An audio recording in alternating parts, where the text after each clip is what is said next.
మలక్పేటలో ఒక దారుణమైన సంఘటన జరిగింది. వివాహిత ఒక అంటే ఇంట్లో గుండెపోటు వచ్చి చనిపోయిందంటూ కూడా వాళ్ళ ఫ్యామిలీ మెంబర్స్ ఆమె బాడీని తరలిస్తుంటే చాదర్ఘట్ పోలీసులు ఛేదించి ఆ అంబులెన్స్‌ని పట్టుకోవడం అయితే జరిగింది. ప్రస్తుతం శిరీష ఎవరైతే ఉన్నారో ఆమెకు సంబంధించి ఫ్యామిలీ మెంబర్స్ ఉన్నారో ఒకసారి వాళ్ళతో మాట్లాడే ప్రయత్నం చేద్దాం.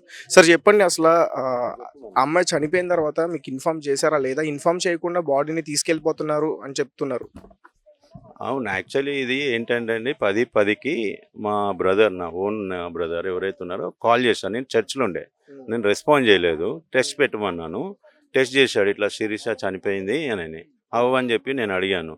తెలియదు అని అన్నారు. ఏ హాస్పిటల్ ఉందంటే ఇంట్లో ఉందా హాస్పిటల్ ఉందా అని హాస్పిటల్ అని టెస్ట్ చేశాడు.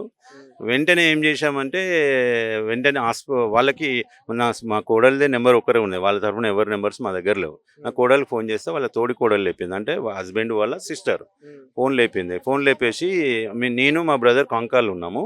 ఆమెను కాంకాలు తీసుకున్నాం అన్నట్టు. సో ఎట్లా ఏం అడగలేదు, ఏమైంది అని కూడా అడగలే. ఆ డెడ్ బాడీ ఉంది కదండి, ఆ డెడ్ బాడీని ఉంచండి, మేము వచ్చేంత వరకు జరపకండి, ఏం చేయకండి, మేము వచ్చిన తర్వాత డిసిజన్ తీసుకొని మనం ఎట్లా అనుకుంటే అట్లా చేద్దాము. ఆ డెడ్ బాడీని మాత్రం మీరు ఏదో తీసుకుపోతా అన్నారంట, తీసుకుపోకండి. అంత్యక్రియల కోసమే డిస్కషన్ చేశారు మీరు. అంతే అంతే. ఎందుకనంటే మనం ఏదైనా ఎక్కువ అడిగితే మళ్ళీ ఏదైనా ఉంటే మళ్ళీ స్కిప్ అవుతారన్న ఉద్దేశంతో ఆ జరిగిన కార్యం ఏమున్నదో చూసుకొని మాట్లాడదాము, కానీ మేము వచ్చేంత వరకు మూమెంట్ చేయకండి అన్నాం. ఎందుకు ఆ మాట అన్నామంటే ఈమె తర్వాత కోడలికి ఫోన్ చేసి ఫ్రైడే రోజు 2:10కి ఫోన్ చేసేదంట. నాకు టార్చర్ తట్టుకోలేకపోతున్నాను. ఫ్యామిలీలో అప్పుడు గొడవలు జరుగుతున్నాయి అతనికి ఆమె భర్తకి. జరుగుతున్నాయంట. 2 days బిఫోర్ కూడా ఫోన్ చేసిందంట. ఇట్లా నాకు టార్చర్ చేసుకోబోతున్న సిస్టర్ అక్క నాతో కావట్లేదు, మా అత్త వాళ్ళతోని వీళ్ళతోని మా తోడిగోడలతో నాతో కావట్లేదు అని అంటే ఈ అన్నదంటే వచ్చేసాయి నా దగ్గరికి. ఎప్పటి నుంచి జరుగుతున్నాయండి ఇలాంటి గొడవలు? ఆల్మోస్ట్ ఒక 3-4 years నుంచి అండి జరుగుతున్నాయి ఇలాంటి గొడవలు. జరుగుతున్నాయి. 5 months బ్యాక్ కూడా సేమ్ ఇట్లనే అన్నదంట, నాతో కావట్లేదు అని అంటే తిని వచ్చేసేయమన్నదంట. సో ఇట్లా కూడా జరిగింది. ఇట్లా మాకు ఇదంతా తిని కలవడం వల్ల తెలిసింది. అయితే ఈమె ఫోన్లు ఏదైతే ఆ 2 రోజుల ముందు జరిగిందన్న విషయం నేను అడిగాను ఏమన్నా ఫోన్ చేసి, ఏమన్నా అయిందా బేటా అని వీళ్ళని అడిగితే, లేదు మామ ఇట్లా అయిందంట, 2 days బ్యాక్ ఫోన్ చేసింది అని అంటే అప్పుడు డౌట్ వచ్చి వాళ్ళకి ఫోన్ చేసేసి బాడీని ఆపండి, వచ్చినాక డిసిజన్ తీసుకుందాం అన్న ఇంటెన్షన్తో రిక్వెస్ట్ చేశా. వాళ్ళు ఓకే అని చెప్పారు. చెప్పిన తర్వాత మళ్ళీ నేను 15 minutes తర్వాత అంది వేలు ఉండే సికింద్రాబాద్ నుంచి, నేను చర్చ్ నుంచి మలకపేట రావడానికి మినిమం 30 minutes పడుతుంది. 15 minutes మళ్ళీ ఫోన్ చేశా ట్యాంక్ బండ్ ఎక్కినప్పుడు. మీరు ఫోన్ చేస్తుంటే ఫోన్ లేపుతలే, ఎవ్వరు ఫోన్ లేపుతలే, ఏ నెంబర్ నుంచి చేసినా వాళ్ళు ఫోన్ లేపుతలే. మాకు ఇంకా డౌట్ వచ్చింది. వెంటనే గూగుల్లో సెర్చ్ చేసి హాస్పిటల్ నెంబర్ తీసుకొని రిసెప్షన్ని లైన్లో తీసుకున్నా. ఇట్లా సో పేషెంట్ మీ దగ్గరకు వచ్చిందని అంటే వచ్చిందండి అని అంటే ట్రీట్మెంట్ మీరు చేశారా అంటే లేదు సార్ మీరు అది డెడ్ బాడీతో వచ్చారా లేకపోతే మీ దగ్గరకు వచ్చినాక ఏమన్నా లాస్ట్ మూమెంట్లో చనిపోయారంటే డెడ్ బాడీని తీసుకొని ఆమె ఏం చేసేదంటే కన్ఫర్మ్ చేసుకుంటా అని వాళ్ళ సీనియర్స్కి ఫోన్ చేసి కన్ఫర్మ్ చేస్తే లేదు డెడ్ బాడీతో వచ్చారని చెప్పి ఆమె మాకు ఇన్ఫార్మ్ చేసేది. లేదు సార్ మా సీనియర్ని అడిగినాము, డెడ్ బాడీ వచ్చిందంట, సో మేమేం ట్రీట్మెంట్ ఇవ్వలేదని వాళ్ళు చెప్పడం జరిగింది హాస్పిటల్ వాళ్ళు. అక్కడ అటెండర్స్ ఉన్నారండి, నేను వాళ్ళ మేనమామని, ఒక్కసారి నాతో మాట్లాడమని ఎవరినైనా చెప్పరా అంటే వాళ్ళు పిలిచినా రావట్లేదు. అయినవి ఆమె రిక్వెస్ట్ చేస్తే ఒక ఆమెకు వచ్చింది. ఎవరైతే మాతో ఫోన్లో మాట్లాడిందో తోడికోడలు మళ్ళీ ఆమెనే వచ్చి మేడం ఇది ఇట్లా మేము వస్తున్నాము, మీరు ఎవరో మాకు తెలియదు, మేము వస్తున్నాము, నేను ఆల్రెడీ అంది వేలు ఉన్నా, ఇంకో 10-15 minutesలో మ్యాక్సిమం రీచ్ అయిపోతా, దయచేసి డెడ్ బాడీని ఉంచండి అని మళ్ళీ రిక్వెస్ట్ చేయడం జరిగింది. ఓకే అని పెట్టేసిన తర్వాత మేము అక్కడికి వచ్చి డెడ్ బాడీ దగ్గరకు వచ్చి మీరు ఎక్కడ గొడవ చేస్తారని చెప్పేసి ముందుగానే వాళ్ళు ఆ బాడీని ఇక్కడ నుంచి తీసుకెళ్లడం జరిగిందా? వీళ్ళు ఎక్కడ పట్టుకున్నారు బాడీని, ఎక్కడ దొరికింది అసలు? అయితే మీ శైలం తరలిచ్చేస్తున్నారు అంటూ కూడా చెప్తున్నారు కదా. అయితే మేము ఎప్పుడైతే హాస్పిటల్కి వచ్చి చూసామో వాళ్ళ హాస్పిటల్ వాళ్ళు చెప్పింది, సార్ మీరు ఫోన్ పెట్టేయగానే ఇమీడియట్గా తీసుకొని వెళ్ళిపోయారు అని అన్నారు. వెంటనే మేము కన్సర్న్ పోలీస్ స్టేషన్ రావడం జరిగింది. 100 ఫోన్ చేసినాము, కన్సర్న్ పోలీస్ స్టేషన్ ఫోన్ చేశాము, ఏసీపీ గారికి ఇన్ఫార్మ్ చేశాము. హాస్పిటల్ చాదర్ఘట్ అని తెలిసింది, చాదర్ఘట్లో కంప్లైంట్ ఇవ్వడం జరిగింది. జరిగిన వెంటనే సిఐ గారును ఎస్ఐ గారు మా ఎంబడే హాస్పిటల్కి వచ్చి వాళ్ళ ఫస్ట్ పోలీస్ స్టేషన్ ఉన్నప్పుడు ఫోన్ చేసినప్పుడు లేపారు ఒకరు, ఇట్లా పోలీస్ స్టేషన్ నుంచి కాల్ చేస్తున్నాము ఎస్ఐని, ఇట్లా మీరు డెడ్ బాడీని తీసుకొని పోవడం కరెక్ట్ కాదు కదా, మీరు ఇక్కడ పోలీసులను ఇన్ఫార్మ్ చేయకుండా ఎట్లా పోయినారు, దయచేసి మీరు అంబులెన్స్ రిటర్న్ రమ్మని పోలీసులు ఇన్ఫార్మ్ చేశారు వాళ్ళకి. సరే అని చెప్పి ఫోన్ పెట్టేసి వాళ్ళ ఫోన్లో లేపడం కూడా బంద్ చేశారు. కానిస్టేబుల్ ఎస్ఐది, హెడ్ కానిస్టేబుల్ది ఎవ్వరు ఫోన్లో రెస్పాండ్ చేయట్లేదు. అట్లా ఎలా దొరికారు వాళ్ళు? అప్పుడు మేమేం చేసామంటే సిఐ గారిని ఎస్ఐ గారిని తీసుకొని వాళ్ళ వెహికల్ నా వెహికల్లో హాస్పిటల్కి వెళ్ళడం జరిగింది. హాస్పిటల్కి వెళ్ళి జరిగిన తర్వాత వాళ్ళు హాస్పిటల్లో ఇన్ఫర్మేషన్ ఆ కన్సర్న్ పర్సన్ వీళ్ళు తీసుకున్నారు. కెమెరాస్ వీళ్ళ ఫోన్ ఏదైతే ఉందో మేము ఇచ్చిన నెంబర్స్ మీద ట్రాక్ చేస్తుంటే వాళ్ళు నా కడతాలు దాటిపోయారు అప్పటికే. చేసి వాళ్ళు ఏం చేశారంటే ఒక అన్నోన్ నెంబర్ నుంచి మళ్ళీ కొడితే లేపిండ్రు. ఒక లేడీ సేమ్ పర్సన్ లేపింది. ఏడున్నారంటే మేము ఆంధ్రవేలు ఉన్నాం, మీరు ఆడ పోద్దామా మళ్ళీ మాట్లాడారు. సిఐ గారు మాట్లాడారు, మీరు పోవద్దు, రిటర్న్ రండి, మీరు ఎక్కడ ఉన్నారు ఏందన్నారో మాకు తెలిసింది, మీరు రిటర్న్ రండి అని చెప్పారు. చెప్పి ఆయన ఏమన్నాడంటే అంబులెన్స్కి డ్రైవర్ ఉన్నాడు కదా ఆయనకు ఫోన్ ఇవ్వండి అంటే ఇవ్వకుండా కట్ చేసింది. ఇక వీళ్ళు మళ్ళీ ఫోన్ చేస్తుంటే లేపుతాలే. ఇక అప్పుడు ఏం చేశారంటే ఈ ట్రాకింగ్ వల్ల ఫోన్ ట్రేస్ చేసుకొని వీళ్ళు ఎక్కడున్నారని తెలుసుకొని ఆ కెమెరాలకు వెళ్ళి ఆ అంబులెన్స్ కూడా వీళ్ళు తెలివిగా హాస్పిటల్ అంబులెన్స్ యూజ్ చేయకుండా బయట నుంచి బుక్ చేసుకొని అలా నెంబర్స్ ఉండవని చేసుకొని వెళ్ళిపోయారు. వీళ్ళు ఏం చేశారంటే కెమెరా త్రూ అంబులెన్స్ నెంబర్ పట్టుకొని అది చేసుకొని డ్రైవర్ని కాంటాక్ట్లోకి వెళ్ళారు. డ్రైవర్కి వార్నింగ్ ఇచ్చారు, నువ్వు ఇక్కడ రాకపోతే కేసు బుక్ అవుతుంది, ప్రాబ్లం ఏదో ఉంది, నువ్వు ఇమీడియట్గా డెడ్ బాడీ తీసుకొని చాదర్ఘట్ పోలీస్ స్టేషన్ రావాలని. ఆయన నెంబర్, డ్రైవర్ నెంబరును ఆ వెహికల్ నెంబరు సిఐ గారు మా ముందే తీసుకోవడం జరిగింది. అక్కడి నుంచి ఎస్ఐ అది మన డ్రైవర్ మాకు కాంటాక్ట్లు ఉన్నారు. అక్కడ శ్రీశైలం తరలించేసి మీకు చెప్పకుండా అంత్యక్రియలు కనుక జరిగిపోతే అమ్మాయి ఎలా చనిపోయింది అనేది ఒక మిస్టేక్గానే ఉండిపోయింది. 100% అదే డౌట్తోనే నేను పోలీస్ స్టేషన్లో ఒకటే చెప్పాను, సార్ మీ కాల్ పట్టుకుంటా ఇంకోటి పట్టుకుంటా, అది ఏమైందని బాడీని మాత్రం వాళ్ళు ఏం చేయకుండా మాకు పట్టుకునేటట్టు చేయండి అని వాళ్ళతోనే నేను 1.5 అవర్ వాళ్ళతోనే ఉండి, వాళ్ళు ఉస్మానియా హాస్పిటల్ బాడీ వచ్చేంత వరకు పోలీసు వాళ్ళతో ఉండి, పోలీసు వాళ్ళు కూడా చాలా అంటే చాలా రిటర్న్ వచ్చిన తర్వాత వాళ్ళు ఏం చెప్తున్నారు? ఇప్పుడు అత్త మామ కానీ ఇక్కడ కూడా ఉన్నారు కదా, వాళ్ళు ఇక్కడికి వచ్చిన తర్వాత ఏం మీతో మాట్లాడారా? ఎలాంటి విషయాలు చెప్తున్నారు? మేము పోలీస్ స్టేషన్లో ఉన్నప్పుడు ఈ బాడీ ఇక్కడ వచ్చేసిన తర్వాత కొద్దిసేపటికి వాళ్ళు పోలీస్ స్టేషన్ రావడం జరిగింది. మా ముందు అప్లికేషన్ రాస్తున్నారు, ఇట్లా చనిపోయింది, న్యాచురల్ డెత్, చెస్ట్ పెయిన్తో చనిపోయింది అనేది అప్లికేషన్ రాస్తున్నారు మళ్ళీ రాకుండా. అప్పుడు రాస్తుంటే నేను మాతోనున్న ఎస్ఐ గారిని అన్నాను, సార్ అది మాది ఎఫ్ఐఆర్ కాపీ ఇవ్వండి, మళ్ళీ రాస్తున్నారు, ఎఫ్ఐఆర్ కాపీ నాకు ఇవ్వండి అని చెప్పి వాళ్ళని రిక్వెస్ట్ చేయడం జరిగింది అన్నట్టు. సో జరిగిన తర్వాత అప్పుడు ఆయన ఎస్ఐ గారు అన్నారు, అమ్మ నువ్వు వాడు బయటకు పో, మేము ఇక్కడ పని చేస్తున్నాం కదా అని ఎస్ఐ గారు ఆమెకు చెప్పడం జరిగింది.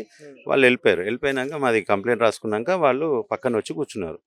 కూర్చొని ఆమె చెప్తుంది వర్షన్, ఇట్లా చెస్ట్ పెయిన్ అది ఇది అని ఏదో చెప్తుంది. ఆమె ఎవరని అంటే మా సిస్టర్ వాళ్ళ హస్బెండ్ వాళ్ళ సిస్టర్, మాతో ఫోన్లో ఎవరైతే ఉన్నారో ఆమెని వెంటనే నేను అన్నాను, నీతో నేను మాట్లాడినాను కదా, మాట్లాడినప్పుడు నువ్వు ఒకవేళ న్యాచురల్ డెత్ అని నీకు అనిపిస్తే నేను అన్నిసార్లు రిక్వెస్ట్ చేశా, అన్నిసార్లు ఫోన్ చేసినా, నీ రిక్వెస్ట్ చేసిన తర్వాత ఫోన్ లేపలేదు, నువ్వు డెడ్ బాడీని తీసుకొని ఎందుకు పారిపోయినావు అని నేను ఎస్ఐ గారి ముందే పాయింట్అవుట్ చేశా. ఆమెని ఎవరైతే ఫోన్ రెస్పాన్స్ చేసిందో అలా తోడుకోవడాన్ని ఉన్నారు అక్కడ కూర్చొని ఉంది. అడిగితే ఆమె మా మీదే ఎగురుతుంది, అరే నువ్వు అలా మేనమామ అని మాకు తెలియదు కదా, అందుకే మీకు ఇన్ఫర్మేషన్ ఇవ్వలేదు, మీరు ఎవరు అని అంటే వెంటనే అన్న, ఒకవేళ నేను మేనమామ కాదని తెలిసిందనుకో, మీ హస్బెండ్ నవంబర్కి మా ఫంక్షన్కి ఎందుకు పంపించండు మా కోడల్ని? అది కాకుండా మా మేనమోడలకి ఫోన్ చేసి నువ్వు కన్ఫర్మ్ చేసుకోవచ్చు కదా, వీళ్ళు ఎవరో సురేష్ అంట, మధుకర్ అంట, మైనమ్మ అంట, కరెక్టేనా కాదా, వాళ్ళు బాడీ చూస్తా అంటున్నారు, అది కన్ఫర్మ్ చేసుకోవచ్చు కదా, అది కూడా ఎందుకు కన్ఫర్మ్ చేసుకోకుండా బాడీని తీసుకొని పారిపోయారు? అది కాకుండా నా మేనకోడళ్ళు వాళ్ళు ఆంధ్రవేలో ఉండే, ఖమ్మం నుంచి వస్తున్నారు, పరకాల నుంచి వస్తున్నారు, వాళ్ళు ఉండమని అన్నప్పుడు వాళ్ళకు కూడా మీరు చూపించకుండా, వాళ్ళు వచ్చేదాకా కూడా ఉండకుండా మీరు ఎందుకు పారిపోయినారు? సో మాకు ఆర్గ్యుమెంట్ ఏం లేదు, మాకు ఒకటి డౌట్ ఉంది, మీరా ఇంకోరా ఏమైనా జరిగిందని ఇదైతే 100% మాకు డౌట్ ఉంది. ఆ రిపోర్ట్ వచ్చిన తర్వాత ఏందనేది తెలుస్తుంది. బాడీని తీసుకొచ్చిన తర్వాత ఇప్పుడు ఆ ఒంటి మీద గాయాలన్నీ అని చెప్తాను, మీరు చూసారా? నేను చూసాం, చెస్ట్ నీకు నేను వీడియో ఉంది, వీడియో తీశాను మొత్తం. వీడియోలో క్లియర్గా నెక్ మొత్తం బ్లాక్ అయిపోయింది, మెడ పెట్టి బిస్కారు. ఇంకోటి ఇద్దరు ఈ హార్మ్స్ ఉన్నాయి కదా గట్టిగా పట్టేసుకున్నారు, మొత్తం కమిలిపోయినాయి, ఈడ కమిలిపోయినాయి, మెడ కమిలిపోయింది, చెస్ట్ మీద కమిలిపోయింది. ఇంకా మనం చూసే ఈ బాడే కాబట్టి మనం ఇవి చూసామన్నట్టు. చెంపల మీద ఫింగర్స్ పడ్డాయి, బ్లాక్గా ఉన్నాయి. ఇప్పుడు మీకు వీడియో చూపిస్తాను, వీడియో తీశాను నేను అది బాడీది. సో అది క్లియర్గా అయితే చంపేశారు, ఇంకా సెకండ్ థాటే లేదు. ఏంటి అంటే చంపడానికి గల కారణాలు ఏంటి? ఏమైనా ఈ వరకట్నపు వేధింపులు కానీ లేకపోతే ఇతర వేరే ఏమైనా కారణాలు ఏమైనా ఉన్నాయా? యాక్చువల్లీ ఆయన వాళ్ళిద్దరిది కూడా లవ్ మ్యారేజ్ అని చెప్తున్నారు. ఇద్దరు కూడా ఆయన జాబ్ చేయడని మాకు ఇన్ఫర్మేషన్ అండి. ప్లస్ ఈమె సంపాదిస్తుంది, జాబ్ చేస్తుందా శిరీష? నర్సు, బిఎస్సి నర్సింగ్ చేసింది ఆమె, నర్సింగ్ ఇక్కడనే ఆమె అప్రెంటిస్ కూడా చేసింది ఉస్మానియాలోనే. సో చాలా తెలివిగలది, సో చాలా అనుమానిస్తాడంట తాగుబోతూ. మీరు చూడండి ఒక మనిషి ఒకసారి చూస్తే మీకు ఐడియా వస్తుంది ఆ మనిషి ఎట్లున్నాడు. నా మేనకోడలు ఫోటో చూడండి, ఆయనను చూడండి.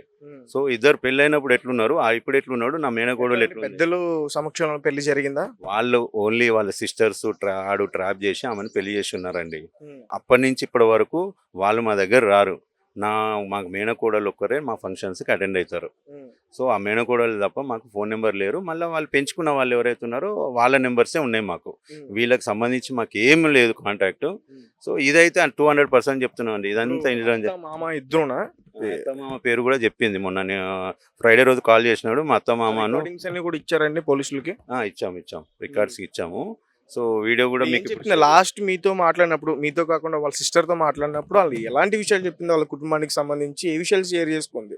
నేను వచ్చేస్తానని చెప్తుందా, నన్ను ఇంటికి తీసుకెళ్ళానని చెప్తుందా, అసలు ఏం చెప్పింది? ఆ ఫోన్ కాల్ రికార్డింగ్ అసలు ఏముంది? టార్చర్ని తట్టుకోలేకపోతున్నాను అంటే నా కోడలు ఇంకో కోడలు అన్నదంటే ఇక్కడికి వచ్చేసే అక్క చెల్లె తోడి కోడలు కాదు అక్క, చనిపోయినాం సొంత సిస్టర్ ఫోన్ చేసి నేను టార్చర్ తట్టుకోలేకపోతున్నా, మా అత్త మామది, మా హస్బెండ్ది, మా తోడి కోడలది అని అంటే, నువ్వు వచ్చేసి చెల్ల మా దగ్గరకు వచ్చేసాయి, ఇక్కడ మనకు మస్తు జాబులు ఉన్నాయి, మనం చేసుకోవచ్చు ఈ జంగారెడ్డి కూడా, నువ్వు వచ్చేయని మొన్న ఫ్రైడే రోజు కూడా చెప్పడం జరిగిందంట.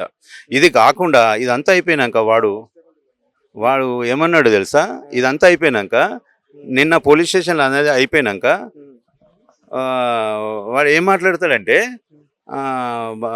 ఎస్ఐ గారు అడిగారు ఏమని, ఒంటి మీద మొన్న ఎస్ఐ గారి బాడీ వచ్చినాక ఎస్ఐ గారు అడిగారు, గోల్డ్ ఉందండి మరి అది ఎవరిది అని అడిగాడు. అది మాకు సంబంధించింది కాదు, అది ఎవరు గోల్డ్ ఉంటే వాళ్ళకి ఇచ్చేయండి అని మేము ఎస్ఐని జరిగాం. వాడు మా ముందే అంటాడు, వాడు గోల్డ్ వాళ్ళకి వెళ్ళి ఇస్తారు, అది మా గోల్డ్ అని వాడు ఆ టైంలో మేమేమో గోల్డ్ ఎవరిదో మాకు తెలియదని మేము అంటుంటే, భర్తకు కానీ అటు అత్తకు కానీ వాళ్ళ మామకు కానీ ఆమె చనిపోయిన విషయం అసలు వాళ్ళకి బాధను కలిగించట్లేదు. నిశ్శబ్దంగా ఉన్నారు. ముఖంలో ఆ 2-3 తులాల బంగారం ఒంటి మీద ఉన్నది, ఆ ఒంటి మీద ఉన్న బంగారం తీసుకోవాలన్న ఆలోచన తప్ప మాకు వాళ్ళని కలిసినాక మాకు అప్పటి వరకు వాని మీద ఒక కన్సర్న్ ఉండే, ఆ బంగారం మాది కాదు, అది ఎవరో తీసుకోండి అని మేము చెప్తే వాడు అంటాడు ఆ బంగారం మాది అని చెప్పి చెప్పడం జరుగుతుంది ఆ టైంలో. అంటే వాడు 2-3 తులాల బంగారం కోసం కూడా వెయిట్ చేస్తున్నాడు లాస్ట్ మూమెంట్లో. అది కాకుండా వాడు ఇవాళ మళ్ళా అది ఎప్పుడు స్వాతి నీకు ఫోన్ చేసింది మళ్ళీ వాడు నిన్న నైట్ మళ్ళీ ఎన్నింటికి ఇట్లా 9:30కి ఫోన్ చేసి నా మేనకోడలు ఇంకో మేనకోడలికి వాడు అంటాడంట, మేము మా టీవీ నుంచి ఫోన్ చేస్తున్నాం, వినయ్ అనేటోడు వాడే ఫోన్ చేసి మేము మా టీవీ నుంచి ఫోన్ చేస్తున్నామని బెదిరిస్తున్నాడంట వాళ్ళ భర్త.